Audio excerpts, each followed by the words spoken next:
Joshua, you're so quiet. I prefer Josh. So, how long have you been a licensed therapist? Nearly 20 years. It feels like forever. Interesting career choice. Let's talk about you. What brings you to therapy? I guess I'm on a quest of self-reflection these days. That's understandable, and I'm glad you're on this quest to find clarity in your life. What is your main focus at this time? Why now? That's a loaded question. I've been moving in space for the past 20 years with no return. Lately, I've had these terrible nightmares where I'm racing towards something I can't find or see. Oh. How long have you had these nightmares? And what do they mean to you? I've had them for the past few months now, and sometimes they're hard to wake from. I'm stuck in this nightmare, trying to find where I belong. So a sense of belonging is essential to you. Do you have a support system to help you navigate through life? My brother Bobby, well, adopted brother. Well, he's still your brother, adopted or not. Family isn't only created by blood. That's what they say. Who says that? People with perfect lives, with two-parent households, like on TV, with home-cooked meals and love. Was any of that part of your childhood? Josh? Dr. Walsh, you're the professional psychotherapist. You should be able to... Don't think of me as a therapist. Think of me as an ally. And this is a safe space for you to discuss. What words would you use to describe your childhood? Worrisome. Lonely. Those are some emotion-evoking words. How else would you describe your childhood? Motherless. And where was your mother? My biological mother was too busy drinking and smoking drugs to raise me. She never cared for me. I'm sure she cared for you, but parenting can be challenging. What do you remember about her?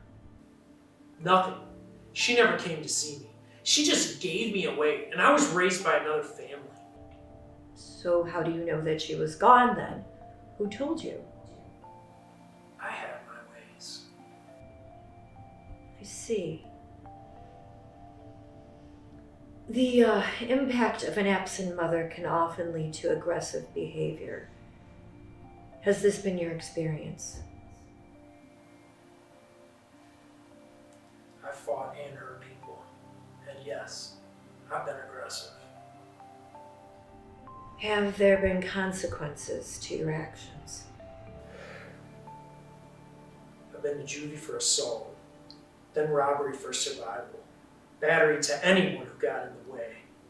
I ruined my life. And who did you assault, Josh?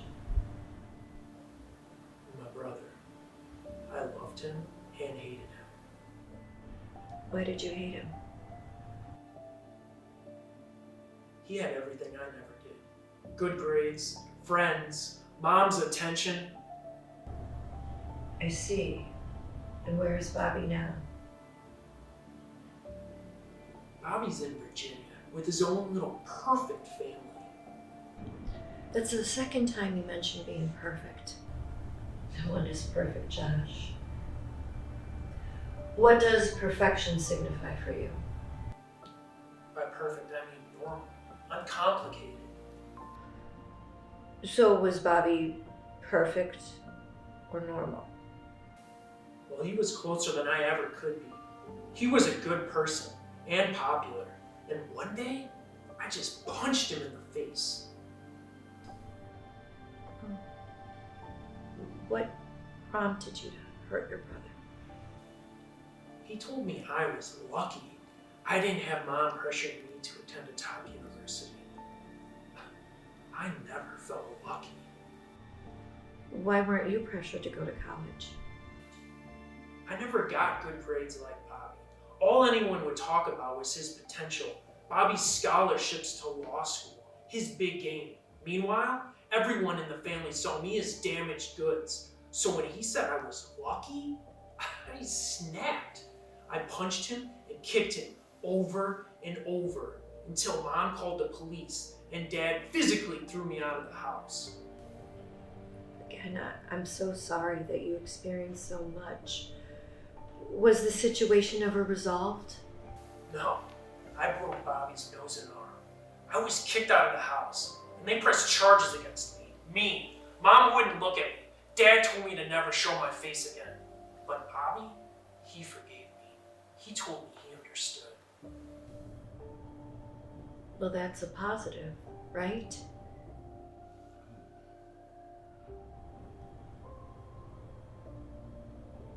Did you feel guilty for hurting Bobby?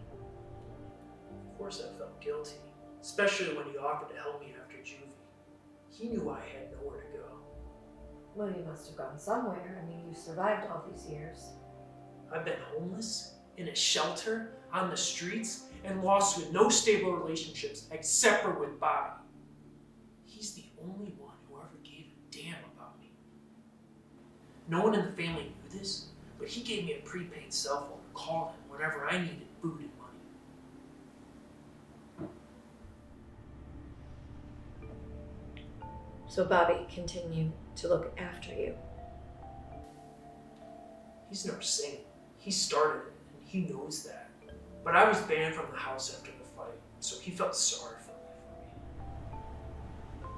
me. Was Bobby trying to keep the peace between you and your parents? He said he respected their wishes. But when Mom got sick with cancer, he finally let me come to the house to see her. How did it feel seeing her after so many years? It was awful. She cried uncontrollably, apologized repeatedly. Bobby stood guard at the doorway, while I sat at the foot of the bed. And she told me everything. What did she reveal? Where I came from, that whole stupid adoption story, how my mother was drunk, high, and locked in a holding cell for leaving me at home with drug paraphernalia around me. I was just 5 years old, sent to Child Protective Services, left alone by this appalling person who couldn't put me first. You know the type. Drugged out, uneducated, bad choice in men, terrible life choices. She finally told me about my secrets. She finally told me about you. Josh. All I had were little clues from public information. Evictions, bankruptcy, court documents. Listen. No! I couldn't find anything on Lizzie Clark. You're a hard woman to catch up with the name change to Walsh. I thought, maybe you died of a drug overdose. And if I'm being honest, I kind of wish you had. You don't understand. I had no one, no family. I was completely alone. I'm not that person anymore. Damn right you are. Shoplifting, criminal trespassing, disorderly conduct. I guess you are my mother. We are just a pair of kindred spirits, aren't we? Same blood and same drive for self-destruction. That's not my story anymore, and it doesn't have to be yours. An admirable attempt at a motivational speech. You are just a few decades too late. Josh, I'm trying to talk to you. I can't believe you aren't some cracked out, worthless shell of a mother. You get yourself cleaned up, get married to a cardiologist. Did he repair your heart somehow? Does my little sister Grace know what you put me through? It was a hard time in my life. It's been difficult to tell Grace or anybody about my past mistakes. Well, tell me how hard it is for you, Dr. Walsh. It's funny how someone like you could go from having such a hard time to collecting degrees like baseball cards, BS in psychology, masters in clinical psychology. Please let me explain fully. No, I waited a long time to look you in the eyes, fancy doctor, published author. I see your good life. Your prestigious awards and family vacations, charity events to benefit disenfranchised youths. The irony! I bet you would have loved Bobby as your son. Josh, I just want you to understand me too. A licensed therapist with a dark past, helping patients figure out theirs. You want to know why I came to therapy? Why now? To ask you about my life, Lizzie Clark. You are my son. I love you. I named you Oliver Clark after my father. And when the system took you away, I didn't know where to go or where to find you. You have your grandfather's eyes. You are right, though.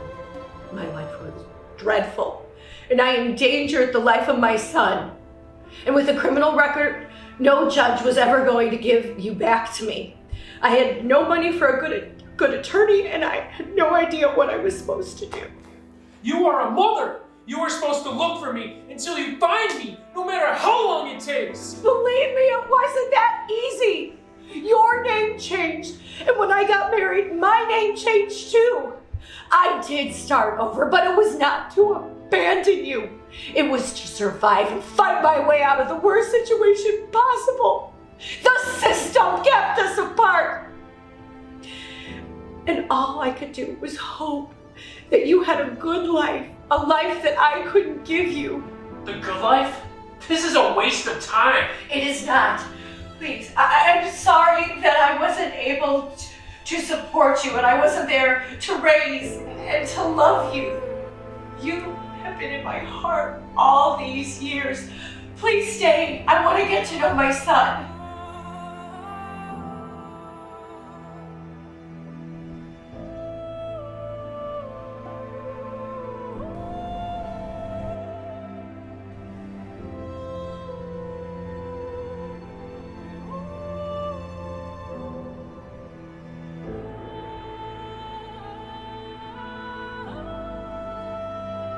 May I call you Oliver?